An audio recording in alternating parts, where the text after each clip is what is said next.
গ্রামের এক কোণে পুরনো এক বটগাছ দাঁড়িয়ে আছে বহু বছর ধরে। লোকজন বলে ওই গাছের নিচে নাকি কেউ রাতের বেলা যায় না, কারণ সেখানে নাকি কিছু আছে।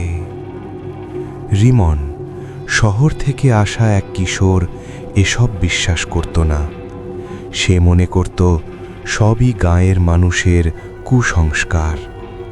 একদিন সন্ধ্যায় বন্ধুদের সাথে আড্ডা দিতে দিতে সে চ্যালেঞ্জ ছুড়ে দিল, আমি আজ রাতে ওই বটগাছের নিচে গিয়ে বসে থাকব। সবাই ভয় পেয়ে তাকে থামাতে চাইল, কিন্তু রিমন থামল না। রাত 12টা, চারপাশ নিস্তব্ধ, ঝিঝি পোকার ডাক ছাড়া আর কিছু শোনা যায় না। রিমন ধীরে ধীরে বটগাছের দিকে এগিয়ে গেল। গাছটা যেন অন্ধকারে আরও বিশাল আর ভীতিকর লাগছিল।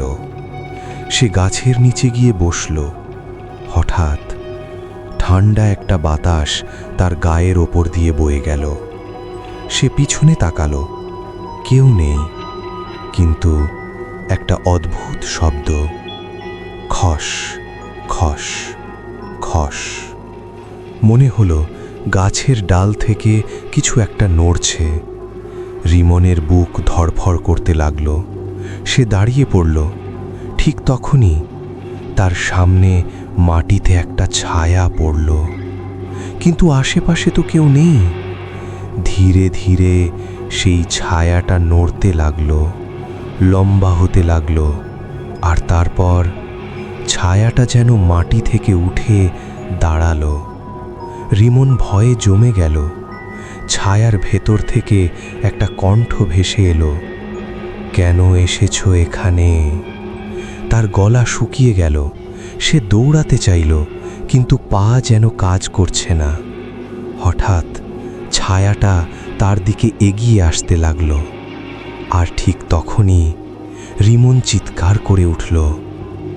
পরদিন সকাল, গ্রামের লোকজন বটগাছের নিচে রিমনকে অজ্ঞান অবস্থায় পড়ে থাকতে পেল। তার চোখ খোলা, কিন্তু মুখে কোনো কথা নেই।